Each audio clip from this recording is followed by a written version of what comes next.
এখন পর্যন্ত তাদের ভূমিকা আমরা খুবই সন্তোষজনক পেয়েছি।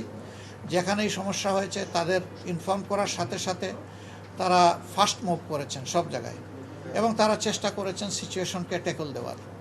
তো যদি আমাদের গর্বের এই সেনাবাহিনী এবং সশস্ত্র বাহিনী তাদের এই কর্তব্যটা নিষ্ঠার সাথে পালন করেন, তাহলে আমরা আশা করি দিন শেষে জাতি একটা ভালো ভোট উপহার পাবে ইনশাআল্লাহ, ভালো একটা নির্বাচন পাবে, এবং ভালো নির্বাচন হলেই একটা ভালো সরকার তৈরি হবে, যে সরকার এদেশের মানুষকে নিয়ে ভাববে, যে সরকার হবে জনগণের সরকার।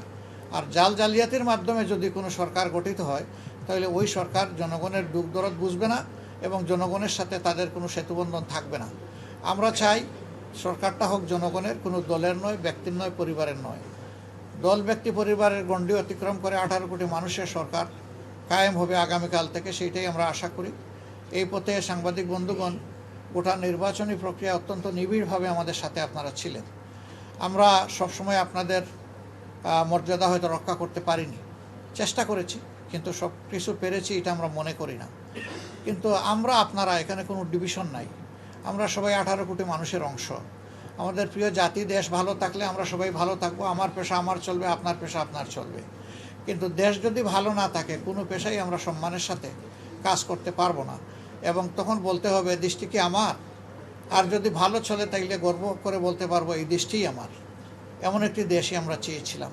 তো যে দেশটি আমরা গড়তে পারিনি এই 54 বছরে, আল্লাহ তাআলা এই দেশটি যেন আগামী 5 বছরে গড়ার, অন্তত ভিত রচনা করার একটা পরিবেশ তৈরি করে দেন। মহান আল্লাহর দরবারে আমি দোয়া করি। আপাতত এতটুকু, এরপরে বিকালে আবার আপনাদের সাথে আমরা কথা বলবো। ইলেকশন আওয়ারটা যখন শেষ হয়ে যাবে, তখন আপনাদের সামনে আমরা আরেকবার হাজির হব, এবং আমরা আবার কিছু ইনফরমেশন আশা করি দিতে পারবো। তো আমরা আবারও আপনাদের সহযোগিতার জন্য ধন্যবাদ জানিয়ে আপাতত আজকের ব্রিফিং এখানেই শেষ করছি। আসসালামু আলাইকুম। প্লিজ।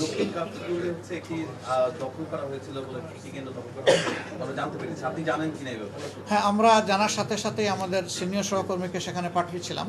ওনাকে হয়তো আপনারা অনেকে চিনেন। উনি আমাদের অত্যন্ত মজবুত একজন ক্যান্ডিডেট ছিলেন ঢাকা 13-তে। আমরা যেহেতু একটা নির্বাচনী ওয়াক্ফ করেছি, আন্ডারস্ট্যান্ডিংয়ের কারণে সেটা স্যাক্রিফাইস করে তিনি স্যাক্রিফাইস করেছেন। খুব ভালো পজিশন সেখানে ছিল মোবারক হোসেন সাহেব, তিনি সেখানে গিয়েছিলেন, এবং আমরা যতটা শুনেছিলাম বিষয়টা অতটা না বলেই আমাদের কাছে বাস্তবে মনে হয়েছে। আর আমরা ছোটোখাটো বিষয়কে ওভারলুক করছি। আমরা চাচ্ছি দিন শেষে একটা শান্তিপূর্ণ নির্বাচন হয়ে যাক। আলহামদুলিল্লাহ, আমি কোনো সংখ্যা বলবো না। আমি যদি সংখ্যা বলি তাইলে ভোটাররা কোনো অধিকার থাকে না, কারণ ভোটাররা এখনও ভোট দিচ্ছে, দেওয়া শেষ করে নাই। আর আমি বলে দিলাম যে আমি 300 আসনে বিজয় লাভ করব, এটা ভোটারদের স্বাধীনতার প্রতি আমি হস্তক্ষেপ বলে মনে করি।